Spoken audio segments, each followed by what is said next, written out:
Hello, नमस्कार दोस्तों, कैसे हैं आप सभी लोग? आशा करता हूँ आप सभी लोग अच्छे होंगे और अपनी-अपनी पढ़ाई कर रहे होंगे। जैसा कि आप लोगों को मालूम है, हमने चला रखी है मिक्स्ड क्वेश्चन की सीरीज़, जो दिल्ली पुलिस के लिए और बाकी जो एग्ज़ाम्स आपके आ रहे हैं, रेलवे वगैरह और यूपीएसआई के लिए बहुत ही बेहतरीन होने वाले हैं। बढ़ते हैं अपनी नेक्स्ट सीरीज़ में।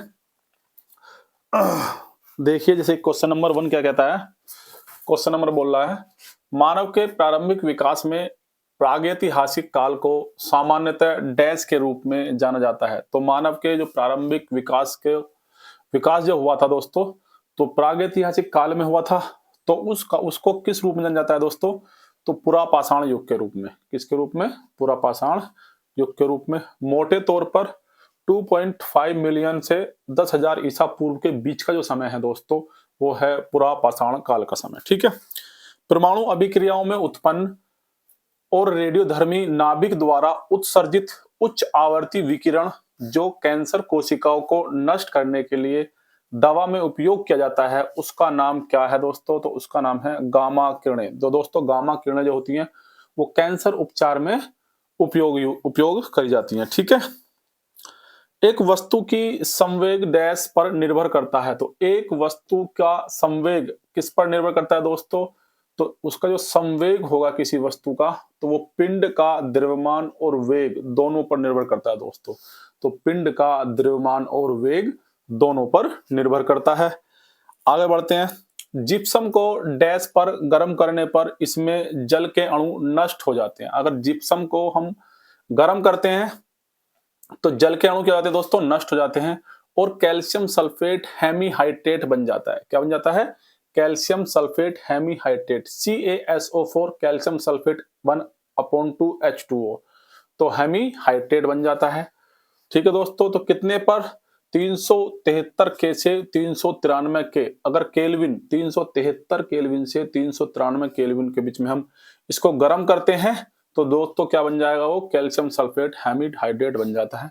100 से 120 डिग्री टेम्परेचर होता है। अगर हम इसको फ़ारेनहाइट में देखते हैं, 212 से 248 डिग्री फ़ारेनहाइट में होता है। ठीक है।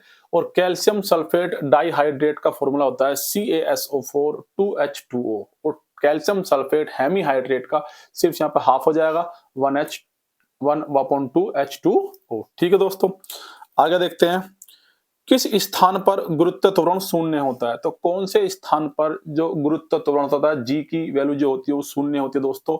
तो भूमध्य रेखा पर, पृथ्वी के केंद्र पर, ध्रुवों पर या समुद्र सतह पर? तो दोस्तों पृथ्वी के केंद्र पर जी का मान शून्य होता है दोस्तों। ठीक है। ध्यान रखेंगे।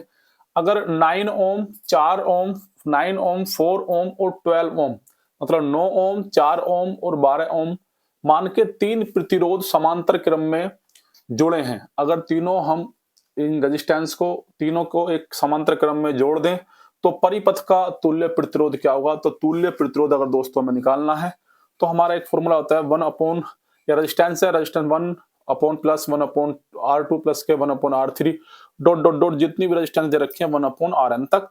तो 1 अपॉन रेजिस्टेंस बराबर कितना हो जाएगा? तो पहली कितनी रेजिस्टेंस है? 1 अपॉन 9, 1 अपॉन 4, 1 अपॉन 12। तीनों का एलसीएम लिया 36, काट कूट के कितना आ गया दोस्तों? 9 अपॉन 4। कितना आया दोस्तों? 9 अपॉन 4 आ गया। अब काटने के बाद में फिर इसको क्या किया? इसको भाग दे दिया तो 2.2 ओम। अब ये मत सोचना कि यहाँ 4 अपॉन 9 आ रहा है, 9 अपॉन 4 कैसे? क्योंकि इसको उल्टा कर दिया है नहीं? रेजिस्टेंस 1 अपॉन में था ना, तो रेजिस्टेंस को ऊपर कर दिया, तो इसको 9 अपॉन 4 कर देंगे, 9 अपॉन 4 कर देंगे, कट कुटा के आ गया दोस्तों 2.2 ओम। तो अगर कभी भी आपको इस तरह का क्वेश्चन आता है कि समांतर श्रेणी में प्रतिरोधों को जोड़ता है, तो दोस्तों उसका फॉर्मूला ध्यान रखना, 1 upon resistance equal 1 upon R1 plus 1 upon R2 plus 1 upon R3 dot dot dot dot plus 1 upon Rn तक। ठीक है। आगे देखते हैं दोस्तों। एसआई मात्रक प्रणाली में 1 वोट घंटा निम्नलिखित में से किसके दर्शाता है? तो जो 1 वोट घंटा है एसआई मात्रक प्रणाली में किसको दर्शाता है दोस्तों? तो 3600 जूल को, 3600 जूल, 3600 जूल। ठीक है दोस्तों, 3600 जूल को ये दर्शाता है। कौन एक अदिश राशि है? अदिश राशि किसे कहते हैं दोस्तों? आपने कितने क्वेश्चन देखे होंगे सदिश राशि और अदिश राशि। सदिश राशि में जिसमें परिणाम और दिशा की आवश्यकता होती है और इसमें सिर्फ परिणाम की आवश्यकता होती है नहीं?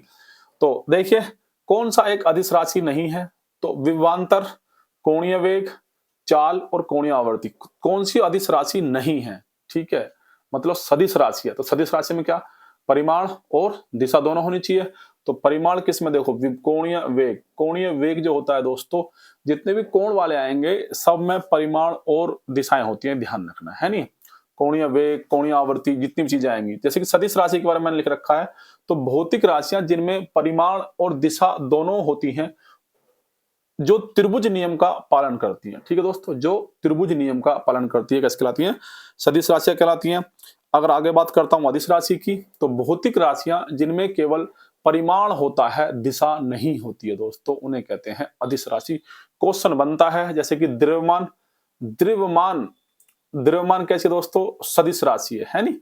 गति सदिश, सॉरी सदिश कह रहा हूं, अदिश, द्रव्यमान कैसी राशि दोस्तों, अदिश राशि है। गति अदिश राशि, आयतन अदिश राशि। अब देखिए कुछ अदिश राशियां हैं और कुछ सदिश राशियां, जैसे कि तापमान अदिश राशि है, द्रव्यमान अदिश राशि है, विद्युत धारा अदिश राशि है, विभवांतर अदिश राशि है, प्रतिरोध अदिश राशि है, आवेश अदिश राशि, ऊर्जा और कार्य शक्ति। तो ये ध्यान रखेंगे, यही आप ये याद कर लीजिए, ये 3 और 3 6 और 2 8, 8 दूनी 16 के समथिंग है, 15-16।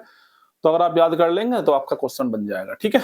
जैसे कि सदिश राशियों की अगर मैं बात करता हूं, तो सदिश राशि में कौन कौन है, कोणीय संवेग, विद्युत फ्लक्स, टार्क, टॉर्क कहते हैं, गुरुत्वाकर्षण, आवेग, बल, त्वरण और चुंबकीय क्षेत्र। ये कैसी हैं दोस्तों, ये हैं हमारी दोस्तों सदिश राशियां, ठीक है। एक छात्र ने गलती से अल्कोहल के साथ एसीटोन मिला दिया। एक छात्र ने क्या किया दोस्तों, गलती से अल्कोहल के साथ एसीटोन मिला दिया, और अल्कोहल के मिश्रण को डैश द्वारा पृथक किया जा सकता है। तो अल्कोहल के मिश्रण को किसके द्वारा पृथक किया जा सकता है दोस्तों, तो प्रभाजी आसवन। तो प्रभाजी आसवन के द्वारा अल्कोहल को पृथक मतलब अलग किया जा सकता है, ठीक है। दो वस्तुओं के बीच के आकर्षण बल को डैश कहा जाता है। तो क्या कहा जाता है दोस्तों, गुरुत्वाकर्षण बल कहा जाता है। दो वस्तुओं के आकर्षण बल को, ठीक है।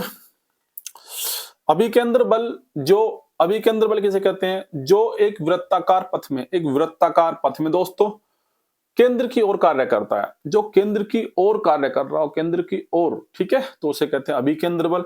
और अपकेंद्र बल जो वृत्ताकार पथ में बाहर की ओर कार्य कर रहा है नहीं, तो वृत्ताकार पथ में केंद्र से दूर एक दिशा में कार्य करता है, तो उसे कहते हैं अपकेंद्र बल।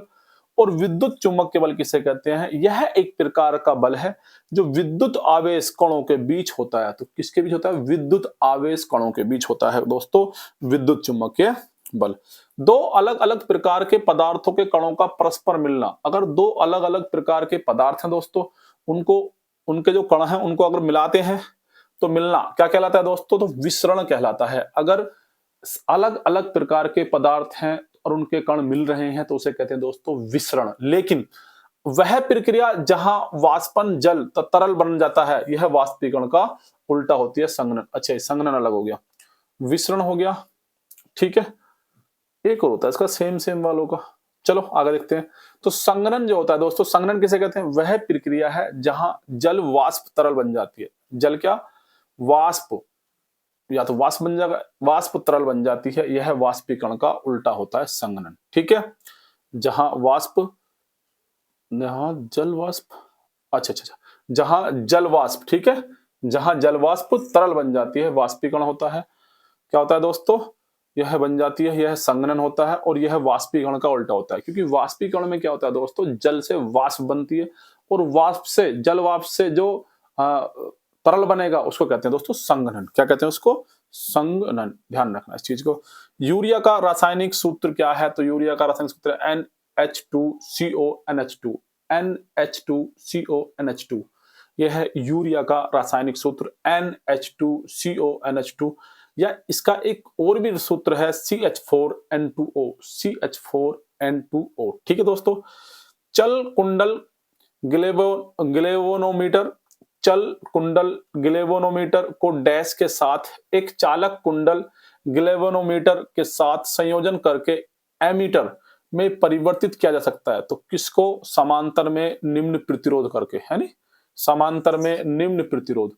तो एक चल कुंडल गैल्वेनोमीटर को समांतर में निम्न प्रतिरोध के साथ एक चल कुंडल गैल्वेनोमीटर के साथ संयोजित करके एमीटर में परिवर्तित किया जा सकता है। ठीक है दोस्तों, आगे देखते हैं।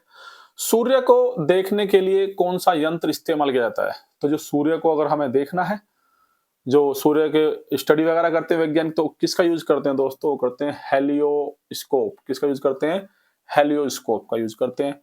एक वस्तु किसी द्रव में तैर रही है, कोई वस्तु है दोस्तों किसी द्रव में तैर रही है तथा उसके आयतन का आधा उस द्रव में डूबा हुआ है, मतलब जितना उसका वॉल्यूम है, उसका आयतन है, उसका आधा वो द्रव में डूबा हुआ है, तो उस पर लगने वाला उत्प्लावन बल कितना है दोस्तों? तो उसके भार के बराबर है। ध्यान रखना, क्या है? उसके भार के बराबर है। ठीक है, देखो दोस्तों, अगर उत्प्लावन बल जो जल ऊपर को वस्तु पर लगाता है बल, उसे कहते हैं उत्प्लावन बल। यदि उत्प्लावन बल ज्यादा है किससे? वस्तु का भार, वस्तु के भार से। यदि उत्प्लावन बल ज्यादा है वस्तु के भार से, तो दोस्तों वस्तु तैरती है। ठीक है, अगर उत्प्लावन बल कम है वस्तु के भार से, तो दोस्तों डूब जाएगी। और यदि उत्प्लावन बल बराबर है वस्तु के भार के, तो वस्तु तरल की तरह सतह पर उठ जाएगी, मतलब आंशिक रूप से तैरती रहेगी। ठीक है दोस्तों, जिस तापमान पर सेल्सियस और फ़ारेनहाइट के बीच का मान समान होता है वह क्या होता है? तो सेल्सियस और फ़ारेनहाइट के बीच की बात चल रही है दोस्तों, तो ये होती है -40 डिग्री सेल्सियस। ठीक है, तो सेल्सियस से फ़ारेनहाइट बनाने का सूत्र होता है, चाहे फ़ारेनहाइट से सेल्सियस बना लो, सेल्सियस से फ़ारेनहाइट बना लो। तो F बराबर क्या होता है? 9c/5 प्लस के 32। ये ध्यान रखेंगे, F बराबर 9c/5 प्लस 32, 9c/5 प्लस 32। तापमान के दोस्तों 4 पैमाने होते हैं, कौन कौन से हैं? एक तो है फ़ारेनहाइट, एक सेल्सियस, एक केल्विन और एक रेकिन। ठीक है दोस्तों, तो तापमान के कितने प्रकार होते हैं? हाँ, तापमान के कितने पैमाने होते हैं दोस्तों? तो 4 होते हैं, कौन कौन से? फ़ारेनहाइट, ठीक है, सेल्सियस, ठीक है, और केल्विन और रेकिन। एसआई इकाई का पालन करते समय तापमान केल्विन में मापा जाता है। अगर आपसे पूछे तापमान की एसआई मात्रक क्या है, तो दोस्तों केल्विन है एसआई मात्रक। ठीक है, आगे देख लेते हैं। तापमान हो गया पैमाना और विकसित किया गया है, तो किसने किस पैमाने को विकसित किया है इसके बारे में है दोस्तों। जैसे सेल्सियस की अगर बात करते हैं तो एंड्रेस सेल्सियस, तो किसने क्या है? एंड्रेस सेल्सियस, तो ये तो ध्यान रखेंगे सेल्सियस पे है, सेल्सियस ही। फ़ारेनहाइट तो डेनियल गैब्रियल फ़ारेनहाइट, तो डेनियल गैब्रियल आपको आधा दे सकता है कि गैब्रियल याद रखेंगे, है नी? गैब्रियल ने क्या है?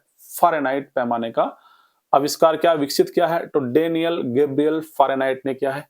अगर केल्विन की बात करते हैं दोस्तों, तो विलियम थॉमसन, नाम क्या है? विलियम थॉमसन है केल्विन को, जिन्होंने केल्विन का विकास किया है, या लॉर्ड केल्वी, लॉर्ड केल्विन भी कहते हैं इनको, या विलियम थॉमसन कहते हैं। ठीक है, रेकिन रेकिन की बात करते हैं तो William John मैककोरन Rankine, William John मैककोरन Rankine. ठीक है, तो ये किया है रेकिन पैमाने का, इन्होंने आविष्कार किया है या विकसित विकास किया है। किसी भी दिए गए समय पर किसी वस्तु के वेग को डैश कहा जाता है।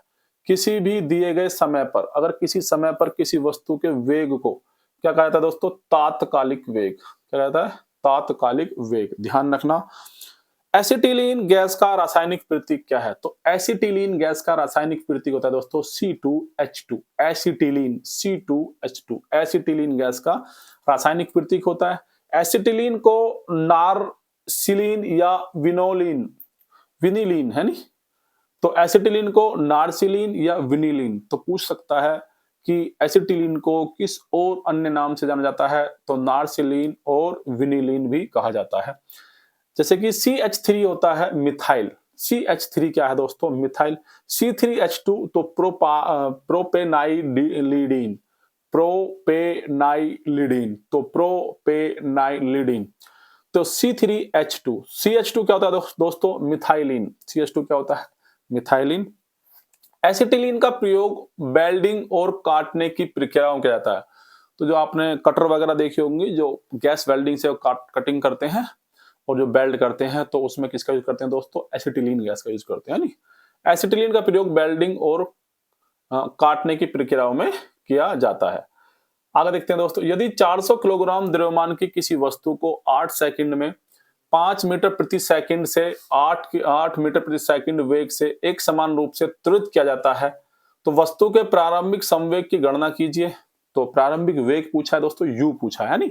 साथ ही वस्तु पर लगने वाले बल का परिमाण भी ज्ञात कीजिए। तो बल भी भैया, परिणाम भी पूछा है कि जो बल पर लगने वस्तु पर लगने वाले बल का परिमाण क्या होगा। तो देखिए दोस्तों, प्रारंभिक वेग होता है u, तो 5 मीटर प्रति सेकंड है। अंतिम वेग v 8 मीटर प्रति सेकंड। ये माइनस से पावर दे रखी है। द्रव्यमान m, तो 400 किलोग्राम। वस्तु द्वारा त्वरण में लिया गया समय t बराबर 8 सेकंड है। तो इसको दोस्तों प्रारंभिक वेग बराबर, तो mu, तो 400 गुणा के 5, तो इतने किलोग्राम मीटर प्रति सेकंड हो गया। और अंतिम वेग mv, तो 400 गुणा के 8, तो पहले मैंने mvu निकाल लिया, प्रारंभिक वेग निकाल लिया दोस्तों, अंतिम वेग निकाल लिया। तो वस्तु पर लगाया गया बल क्या होता है? mv माइनस के u अपॉन t। अब देखिए दोस्तों, तो 400, तो m का मान था ही, v का मान 8, u का मान 5 और t समय 8, तो कितना होगा? 150 न्यूट्रॉन, 150 n, या अगर वैसे मल्टीप्लाई करेंगे दोनों को तो एक 200 किलोग्राम मीटर प्रति सेकंड। ठीक है दोस्तों, आगे देख लेते हैं। भारतीय संविधान का अनुच्छेद 26 किससे संबंधित है दोस्तों? तो आर्टिकल 26 किससे संबंधित है? धार्मिक मामलों से संबंधित है। धार्मिक मामलों के प्रावधानों की स्वतंत्रता। तो आर्टिकल 26 देता है धार्मिक मामलों के प्रावधानों की स्वतंत्रता देता है। आपको पता होगा 6 मौलिक अधिकार दोस्तों दिए गए हैं, और मौलिक अधिकार आते हैं हमारे भाग 3 में। और कहां से कहां तक है दोस्तों? 12 से 35 तक है हमारे मौलिक अधिकार। ठीक है, धर्म की स्वतंत्रता का अधिकार किसमें दिया गया है दोस्तों? तो धर्म की स्वतंत्रता 25 से 28, आर्टिकल 25 से 28 तक दिया है धार्मिक धर्म की स्वतंत्रता। आर्टिकल 25 की अगर बात करता हूं, तो अंतरात्मा की स्वतंत्रता, धर्म के मुक्त पैसे अभ्यास और प्रचार। मतलब आर्टिकल 25 कहता है आप दोस्तों किसी भी धर्म को मान सकते हैं जिसमें आपकी आस्था हो, ठीक है, और किसी का भी प्रचार आप अपने धर्म का कर सकते हैं। आर्टिकल 26 धार्मिक मामलों के प्रबंधन की स्वतंत्रता। अगर आपको धार्मिक मामलों में कोई भी कुछ करना है विशेष, जैसे कि कोई सपोज कीजिए कि धर्म को लेकर, प्रचार को लेकर कोई आपको रैली वगैरह निकालनी है, या फिर कोई समिति बना के क्या कोई मीटिंग वगैरह करनी है, तो आप भी ये कर सकते हैं। तो धार्मिक मामलों के प्रबंधन की स्वतंत्रता मिलती है आर्टिकल 27 किसी विशेष धर्म के प्रचार के लिए करों के भुगतान के रूप में स्वतंत्रता को। मतलब क्या है दोस्तों, अगर धर्म के नाम पर कोई भी पैसा जाता है, चंदा जाता है, कोई भी जाता है, तो विदाउट कर जाता है, विदाउट टैक्स होता है दोस्तों, है नहीं? तो कौन सा आर्टिकल कहता है? आर्टिकल 27। आर्टिकल 28 कहता है कुछ शैक्षणिक संस्थानों में धार्मिक शिक्षा या धार्मिक पूजा में उपस्थिति के रूप में स्वतंत्रता को संदर्भित किया गया है। तो आर्टिकल 26 कुछ क्या देता है? थोड़ी सी ढील देता है। हालांकि सरकारी संस्थानों में धार्मिक शिक्षा पर प्रतिबंध है, ठीक है, धार्मिक शिक्षा हम नहीं दे सकते सरकारी जितने भी स्कूल वगैरह होते हैं, ठीक है। तो आर्टिकल 28 कुछ शैक्षणिक संस्थानों में धार्मिक शिक्षा या धार्मिक पूजा में उपस्थिति के रूप में स्वतंत्रता को संदर्भित करता है। अब देख लीजिए मौलिक अधिकार दे रखे हैं दोस्तों, ये समानता का अधिकार सबसे पहला आता है। समानता का अधिकार 14 से 18 तक। फिर स्वतंत्रता का अधिकार, पहले समान हुए फिर स्वतंत्रता हुए 19 से 22, तो 19, 20, 21, 22, ठीक है। और शोषण के विरुद्ध अधिकार क्या होता है दोस्तों? तो 23 से 24, 23 और 24 होता है शोषण के विरुद्ध अधिकार, आर्टिकल 23 से 24। धार्मिक स्वतंत्रता का अधिकार किसमें है? 25 से 28, तो अभी हम पढ़ के आए हैं। तो 25 से 28 क्या है दोस्तों? धार्मिक स्वतंत्रता का अधिकार। संस्कृति और शैक्षणिक अधिकार, सांस्कृतिक और शैक्षणिक अधिकार क्या है दोस्तों? 29 और 30। और संवैधानिक उपचारों का अधिकार आपको पता होगा, आर्टिकल 32 और 226, 226, ठीक है, ध्यान रखेंगे। तो समानता, स्वतंत्रता, शोषण, धार्मिक स्वतंत्रता, सांस्कृतिक और शैक्षणिक और संवैधानिक उपचारों का अधिकार। आगे देखते हैं। अगले वर्ष ISSF जूनियर विश्व कप की मेजबानी का अधिकार किस देश को दिया गया है दोस्तों? तो अगले वर्ष ISSF जूनियर विश्व कप, क्या दोस्तों? ISSF जूनियर विश्व कप की मेजबानी का अधिकार दोस्तों हमारे प्यारे भारत को दिया गया है, ठीक है। तो अंतर्राष्ट्रीय निशानेबाजी खेल महासंघ कराता है इसको, और अध्यक्ष कौन है? लुसायोन रोसी। तो अंतर्राष्ट्रीय निशानेबाजी खेल महासंघ, ठीक है, इसके अध्यक्ष कौन है? Luciano Rossi. तो लुसियानो रोसी हैं दोस्तों, क्या उन्हें अंतर्राष्ट्रीय निशानेबाजी खेल महासंघ के अध्यक्ष। अगर बात करते हैं अगर भारतीय राष्ट्रीय राइफल संघ एनआरएआई भारत में निशानेबाजी खेलों के लिए शासी निकाय जो आईएसएसएफ जूनियर विश्व कप जैसे प्रमुख आयोजनों के लिए जिम्मेदार है। तो कौन कराता है दोस्तों? भारतीय, ये नहीं, अंतर्राष्ट्रीय निशानेबाजी खेल महासंघ नहीं कराता है दोस्तों, ये ध्यान रखना, ये क्वेश्चन अलग है, ठीक है। अंतर्राष्ट्रीय निशानेबाजी खेल महासंघ के अध्यक्ष दे रखे हैं सिर्फ, जो निशानेबाजी महासंघ के अध्यक्ष हैं लुसियानो रोसी, ठीक है। लेकिन कराता कौन है? भारतीय अंतर्राष्ट्रीय राइफल संघ कराता है, जो भारतीय राष्ट्रीय राइफल संघ एनआरएआई भारत में निशानेबाजी खेल के लिए शासी निकाय है, ठीक है। तो खेल के लिए शासी निकाय है और आईएसएसएफ जूनियर विश्व कप जैसे प्रमुख आयोजनों के लिए जिम्मेदार है, ठीक है। तो कौन है? भारतीय राष्ट्रीय राइफल संघ। आगे देखते हैं, दारासुरम का ऐरातेश्वर मंदिर का निर्माण किसने कराया था? तो दारासुरम का ऐरातेश्वर मंदिर का निर्माण आपको 2-3 बार क्वेश्चन आ चुका है। तो चोल राजा राज द्वितीय ने कराया है। किसने कराया? चोल राजा द्वितीय ने कराया है दोस्तों। और 1143 से 1173 ईस्वी में बनवाया था, वो द्रविड़ शैली में है दोस्तों। कौन शैली में है? द्रविड़ शैली में है। 69 में फिल्म फेयर पुरस्कार 2024 में अग्रणी भूमिका पुरुष और महिला में सर्वश्रेष्ठ अभिनेता और अभिनेत्री का पुरस्कार किसने जीता? तो 69वें फिल्म फेयर पुरस्कार 2024 में अग्रणी भूमिका पुरुष और महिला में सर्वश्रेष्ठ अभिनेता और अभिनेत्री का पुरस्कार किसने जीता दोस्तों? रणबीर कपूर और आलिया भट्ट ने। किसने जीता है? रणबीर कपूर और आलिया भट्ट ने।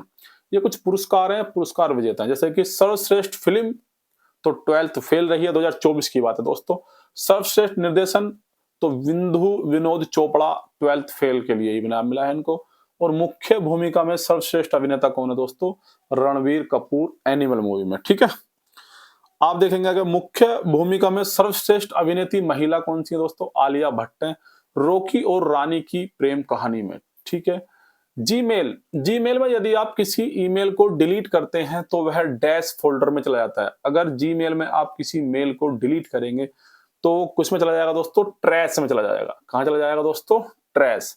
राष्ट्रीय नृत्यों में से कौन सा एकाहारी के रूप में जाना जाता है? तो राष्ट्रीय नृत्य, जो हमारे राष्ट्रीय नृत्य उनमें से कौन सा एकाहारी के रूप में जाना जाता है? जहां एक नृतक एक ही प्रदर्शन में कई भूमिकाएं निभाता है दोस्तों। तो एक नृतक कई भूमिका निभाता है भारतनाट्यम में। और भारतनाट्यम कहाँ का त्योहार है दोस्तों? कहाँ का नृत्य? सॉरी, त्योहार नहीं, नृत्य है तो तमिलनाडु का नृत्य है भारतनाट्यम, ध्यान रखेंगे, ठीक है। अवसर की समानता से संबंधित है, तो अवसर की समानता आर्टिकल 16 आता है। आर्टिकल 14 क्या है दोस्तों? कानून के समक्ष समानता और कानून के समक्ष संरक्षण से संबंधित है। तो कानून के समक्ष समानता और कानूनों के समान संरक्षण से संबंधित है। आर्टिकल 22 मनमानी गिरफ्तारी और हिरासत के खिलाफ सुरक्षा प्रदान करता है। तो मनमानी गिरफ्तारी और हिरासत के खिलाफ सुरक्षा कौन सा आर्टिकल करता है? तो आर्टिकल 22 आपकी सुरक्षा करता है। सशस्त्र बल विशेष अधिकार अधिनियम एएफएसपीए के संदर्भ में दोस्तों क्या है? वर्तमान में केवल असम, अरुणाचल प्रदेश और मेघालय क्षेत्र में एएफएसपीए अधिसूचित क्षेत्र है। तो एएफएसपीए अधिसूचित क्षेत्र कौन सा है दोस्तों? तो असम है, अरुणाचल प्रदेश है और मेघालय, ठीक है। किस संविधान संशोधन अधिनियम ने भारतीय संविधान में नगर पालिकाओं से संबंधित प्रावधान को जोड़ा है? तो भारतीय नगर पालिकाओं से संबंधित जो जोड़ा है दोस्तों, 74वां संविधान संशोधन हुआ था 1992 में। तो 74वां अमेंडमेंट हुआ था 1992 में दोस्तों हुआ था। भारतीय संविधान के राज्य नीति के निर्देशक सिद्धांत किस देश के संविधान से लिए गए हैं? जो नीति निर्देशक तत्व हैं डीपीएसपी, तो किससे लिए गए दोस्तों? आयरलैंड से लिए गए हैं। और डीपीएसपी किस में आते हैं? जो नीति निर्देशक तत्व आते हैं दोस्तों वो आते हैं भाग 4 में। और कहां से कहां तक होते हैं? नीति निर्देशक तत्व हैं दोस्तों आर्टिकल 36 से 51 तक, क्योंकि 12 से 35 तक मौलिक अधिकार है भाग 3 में, और भाग 4 में नीति निर्देशक तत्व हो जाएंगे 36 से 51 तक। राज्यसभा के लिए सदस्यों का नामांकन और राष्ट्रपति का चुनाव का तरीका भी आयरलैंड से लिया गया है।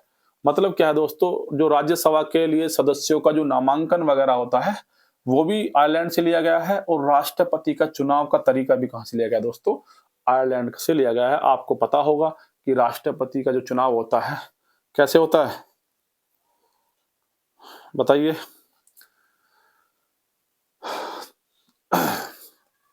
अनुपातिक अनुपातिक प्रणाली से होता है नहीं?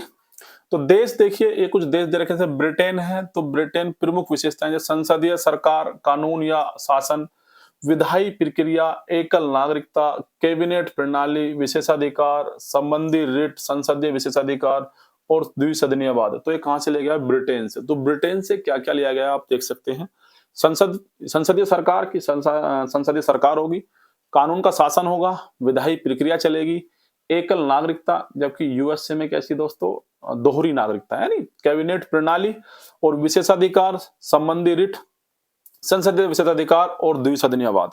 तो ब्रिटेन से लिया गया है। अगर आयरलैंड से बात करते हैं, अभी पढ़ के आए हैं, राज्य के नीति निर्देशक तत्व, राज्यसभा के सदस्यों का नामांकन, ये भी ध्यान रखेंगे, राज्यसभा के सदस्यों का नामांकन और राष्ट्रपति के चुनाव की विधि भी। तो राष्ट्रपति के चुनाव की विधि है नी, एकल एकल संक्रमणीय मत प्रणाली के द्वारा होता है, अनुपातिक मत प्रणाली के द्वारा। ठीक है। संयुक्त राज्य अमेरिका जो यूएस से है, तो राष्ट्रपति पर महाभियोग की प्रक्रिया अमेरिका से ली गई है। राष्ट्रपति और उपराष्ट्रपति के कार्य, जो राष्ट्रपति के कार्य हैं और उपराष्ट्रपति के कार्य कहां से? यूएस से लिए गए हैं। सर्वोच्च न्यायालय, उच्च न्यायालय के न्यायाधीशों को हटाना, मौलिक अधिकार दोस्तों और न्यायिक समीक्षा, न्यायपालिका की स्वतंत्रता, संविधान की प्रस्तावना भी कहां से लिया गया है? यूएसए से लिया गया है। अगर दोस्तों कनाडा की बात करता हूं, तो मजबूत केंद्र के साथ संघ, तो मजबूत केंद्र मतलब केंद्र को ज्यादा पावर दी गई है, ठीक है, राज्यों से। तो मजबूत केंद्र के साथ संघ, केंद्र में अवशिष्ट शक्तियों का निहित होना, केंद्र द्वारा राज्य के राज्यपालों की नियुक्ति। तो राज्य के राज्यपालों की नियुक्ति केंद्र करेगा। ये कहां से लिया गया दोस्तों? कनाडा से लिया गया है। और केंद्र में अवशिष्ट शक्तियां का निहित होना, मतलब केंद्र मजबूत होगा, है नहीं? तो कहां से लिया गया है? कनाडा से दोस्तों लिया गया है।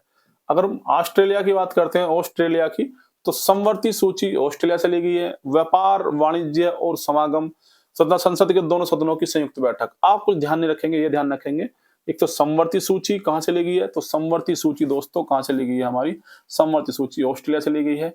और दोस्तों संसद के दोनों सदनों की संयुक्त बैठक कहां से ली गई दोस्तों? ऑस्ट्रेलिया से ली गई है। अगर आगे बात करते हैं, रूस से क्या लिया गया दोस्तों? मौलिक कर्तव्य, न्याय का आदर्श, सामाजिक आर्थिक। तो मौलिक कर्तव्य आप बस ध्यान रखेंगे कि रूस से क्या लिए गए हैं? मौलिक कर्तव्य, जो हमारे फंडामेंटल ड्यूटीज होते हैं, वो कहां से लिए गए हैं? रूस से लिए गए हैं। फ्रांस से दोस्तों क्या लिया गया है?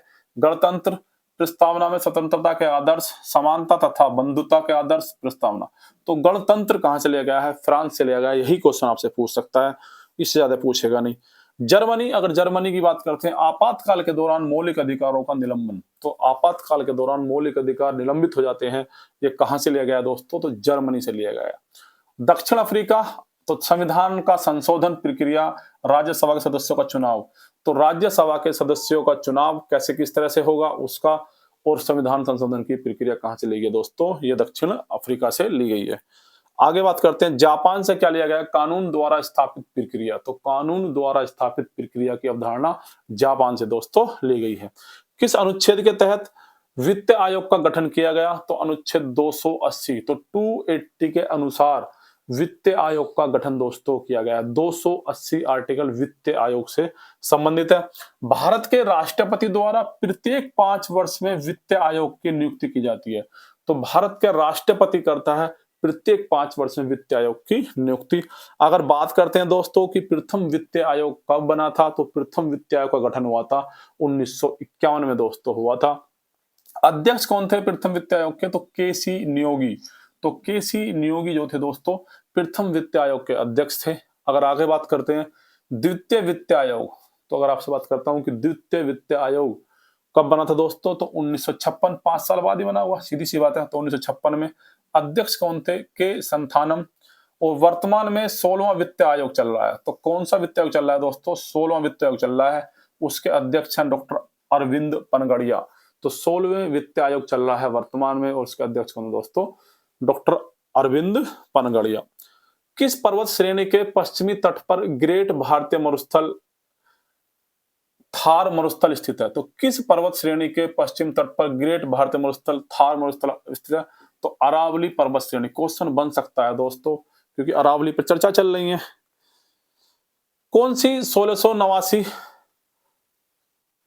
1689 में निर्मित प्रसिद्ध ताजमहल की प्रतिकृति है? तो ताजमहल की तरह कौन सी प्रतिकृति बनाई गई है? तो 1689 है नी 1679।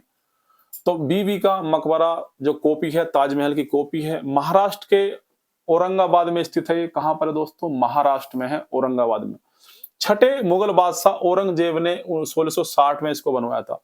तो जो छठा मुगल बादशाह था औरंगजेब, उसने बनवाया था 1660 में, है नी। और किसके याद में, किसके इसमें बनाया था? अपनी पत्नी के लिए, दिल रस बानो बेगम। तो उसकी औरंगजेब की जो पत्नी थी दिल रस बानो बेगम की याद में, है नी। हालांकि जिंदे पर ही बनवा दिया था ये। इलाहाबाद का किला मुगल बादशाह अकबर ने 1583 में बनवाया था। तो इलाहाबाद का किला किसने बनवाया था? अगर आपसे पूछें इलाहाबाद का किला का निर्माण किसने कराया था, तो अकबर ने। कब कराया था? 1583 ईस्वी में कराया था। जीनत उन मस्जिद का निर्माण औरंगजेब, देखो दोस्तों, जीनत उन मस्जिद का निर्माण औरंगजेब की बेटी जीनत उन निसा ने। तो औरंगजेब की बेटी थी जीनत उन निसा, और उसने कराया था जीनत उस मस्जिद का निर्माण, जो 1700 ईस्वी में करवाया था। कब कराया था? 1700 ईस्वी में। WPI का फुल फॉर्म क्या है दोस्तों? तो WPI का फुल फॉर्म होता है होलसेल प्राइम इंडेक्स। क्वेश्चन कितनी बार दोस्तों पूछा गया है कि WPI का फुल फॉर्म दोस्तों क्या होता है? होलसेल प्राइम इंडेक्स होता है। भारत लोकतंत्र की जननी शीर्षक वाली झांकी ने, अच्छा झांकी जो निकली थी, भारतीय लोकतंत्र की जननी शीर्षक वाली झांकी ने गणतंत्र दिवस समारोह परेड में 2024 में शीर्ष स्थान हासिल किया था। इसे किस मंत्रालय द्वारा बनाया गया था? तो इसको किस मंत्रालय ने बनाया था दोस्तों? तो भारत में लोकतंत्र की जननी शीर्षक वाली झांकी ने गणतंत्र दिवस समारोह परेड 2024 में शीर्ष स्थान पर हासिल किया था। इसे किस मंत्रालय द्वारा बनाया गया? तो संस्कृति मंत्रालय द्वारा इसको बनाया गया। यह झांकी इंदिरा गांधी राष्ट्रीय कला केंद्र द्वारा प्रस्तुत की गई थी। तो इंदिरा गांधी राष्ट्रीय कला द्वारा यह झांकी को प्रस्तुत किया गया था। इस बात को थोड़ा सा ध्यान रखेंगे। सशस्त्र सीमा बल SSB का महानिदेशक किसे नियुक्त किया गया है? तो सशस्त्र सीमा बल SSB, तो जो इनको महानिदेशक किसे नियुक्त किया गया? दिलजीत सिंह चौधरी को। किसको किया गया दोस्तों? दिलजीत सिंह चौधरी को। उनसे पहले कौन थे? अमृत मोहन प्रसाद, उसके बाद संजय सिंघल। ठीक है, संजय सिंघल। उत्तर प्रदेश सरकार सभी नगर निगमों को सौर शहरों में बदलने जा रही है। राष्ट्रीय स्वच्छ वायु कार्यक्रम NCAP पर एक राष्ट्रीय सम्मेलन के समापन सत्र के दौरान यह घोषणा की गई है। तो कहां से की है दोस्तों? ये गोरखपुर से की गई है कि उत्तर प्रदेश सरकार सभी नगर निगमों को सौर शहरों में परिवर्तित करने जा रही है। चौरी चौरा कांड किस वर्ष में हुआ था दोस्तों? तो चौरी चौरा कांड हुआ था 1922 में। कब हुआ था दोस्तों? 1922 में। 5 फरवरी 1922 में यूपी के गोरखपुर जिले में हुआ था दोस्तों। और गुस्साई भीड़ ने, जो भीड़ थी, तो गुस्साई भीड़ ने थाने में आग लगा दी थी, जिसके अनुसार क्या हुआ था दोस्तों? 22 पुलिसकर्मियों को जला दिया गया था। ठीक है दोस्तों, असहयोग आंदोलन चल रहा था 1920 से 1922 के बीच। इस घटना के बाद ही असहयोग आंदोलन को बंद कर दिया गया था गांधी जी द्वारा। तो कुछ आंदोलन है दोस्तों, यहाँ वर्ष है, मैं आपको दिखा देता हूं। जो स्वदेशी आंदोलन, तो स्वदेशी आंदोलन क्या है? 1905 से 1908 तक हुआ स्वदेशी आंदोलन। 5 से 1908 स्वदेशी आंदोलन। खिलाफत आंदोलन 1919 से 1924 तक हुआ है। सविनय अवज्ञा आंदोलन 1930 से 1934 तक हुआ है। और भारत छोड़ो आंदोलन 1942-1944। ये पूछ लेता है दोस्तों, ध्यान रखेंगे। सविनय अवज्ञा आंदोलन 1930-34, सविनय अवज्ञा आंदोलन 30-34, भारत छोड़ो 42-44, खिलाफत आंदोलन 1919 से 1924 तक। ठीक है, और स्वदेशी आंदोलन 1905 से 1908 में किया गया था। भारत ने किस रेगुलेटिंग एक्ट के तहत उच्च न्यायालय की स्थापना की गई थी? 1773 का रेगुलेटिंग एक्ट था दोस्तों। तो भारत में 1773 का रेगुलेटिंग एक्ट के तहत उच्चतम न्यायालय की स्थापना करी गई थी। भारिया जनजाति मुख्यतः, जो एक जनजाति है दोस्तों भारिया, तो भारिया जनजाति मुख्यतः जिले में निवास करती है। तो कौन से जिले में दोस्तों? छिंदवाड़ा जिले में। तो जो भारिया जनजाति है वो एमपी के छिंदवाड़ा जिले में निवास करती है। और पातालकोट घाटी का एक वहां पे पाताल एमपी के छिंदवाड़ा जिले में एमपी के छिंदवाड़ा जिले में एक पातालकोट घाटी है और ये वहां पर निवास करती है। ध्यान रखेंगे भारिया जनजाति। ठीक है दोस्तों, अगर आगे मैं बात करता हूं, वस्तु पर सतह के लंबवत लगने वाले बल को कहा जाता है तो थ्रस्ट कहा जाता है। तो वस्तु पर सतह के लंबवत, अगर सतह के लंबवत बल लगता है तो उसे क्या कहते हैं? थ्रस्ट। प्रशीतन किस सिद्धांत पर कार्य करता है? तो ऊष्मा गतिकी के दूसरे नियम पर करता है प्रशीतन। तो प्रशीतन ऊष्मा गतिकी के दूसरे नियम पर करता है काम। ठीक है, गन मेटल किसका मिश्र धातु होता है? तो गन मेटल कोपर, एसएन, टीन और जिंक। कॉपर, टिन और जिंक, कॉपर, टिन और जिंक। तो कॉपर क्या होता है? सीयू, एसएन, टीन और जिंक, जिसे लाल पीतल के रूप में जाना जाता है। तो तांबा, टिन और जस्ता। ठीक है, तांबा, जिंक बोलते सॉरी, जस्ता होता है नहीं, तांबा, टिन और जस्ता। तो 88%, 8.8 से 10% और 2% जस्ता होता है। तो मुख्य रूप से इसका प्रयोग बंदूक और गोलियां बनाने के लिए किया जाता है। ठीक है, मिश्र धातु कॉपर और जिंक, मतलब जिंक मतलब जस्ता। ठीक है, तो कॉपर मिश्र धातु जो बनती है कॉपर और जिंक से बनती है। कांस्य किससे बनता है दोस्तों? कॉपर और एसएन, टिन से बनता है। इस्पात, तो लोहे के साथ अगर कार्बन Fe+C तो ये बनता है इस्पात। इनवार, इनवार किससे बनता है दोस्तों? लोहे के साथ निकिल Fe+Ni। इलेक्ट्रम किससे बनता है? सोना, चांदी Au+Ag, Au+Ag। निकेल चांदी किससे बनता है? कॉपर, जिंक और निकेल, कॉपर, जस्ता और निकेल से बनता है।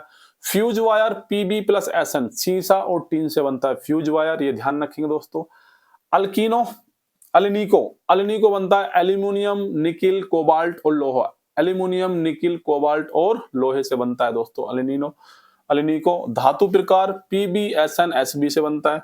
सोल्डर ये तो उसी बनता है Pb+Sn से। और मैग्नीलियम, मैग्नीलियम तो Al+Mg, एल्यूमिनियम और मैग्नीशियम, है नी। साइट्रिक अम्ल का प्राकृतिक स्रोत क्या है दोस्तों? साइट्रिक अम्ल का प्राकृतिक स्रोत होता है दोस्तों संतरा। साइट्रिक अम्ल का प्राकृतिक स्रोत क्या है?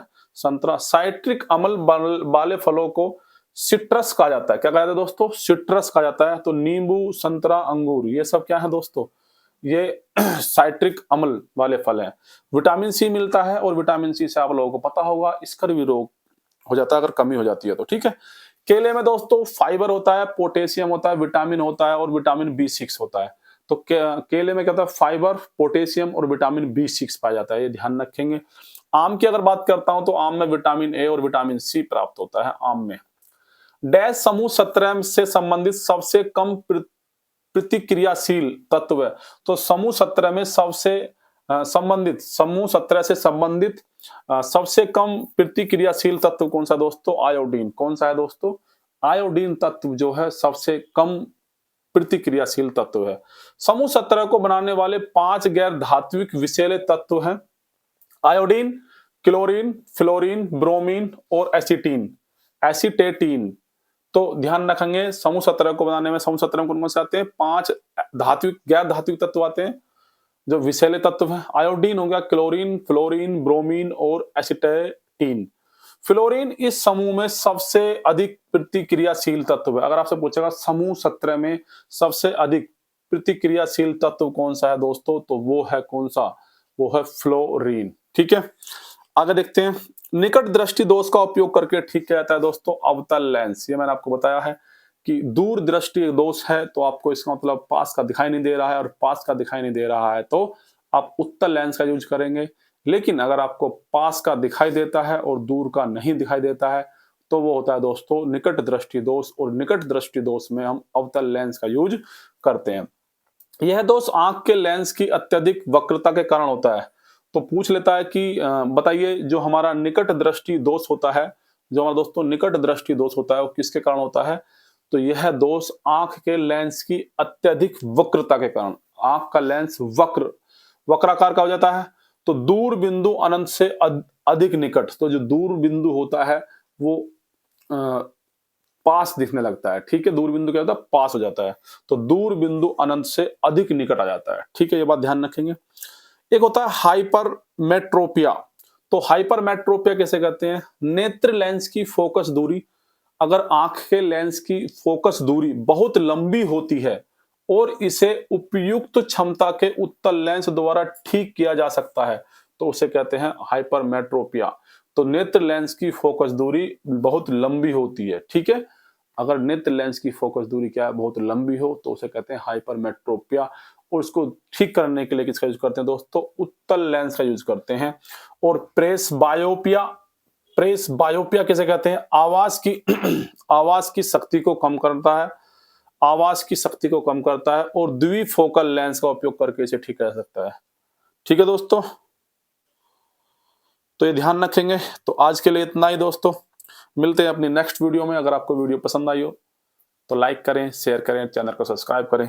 Thank you, tata, bye bye.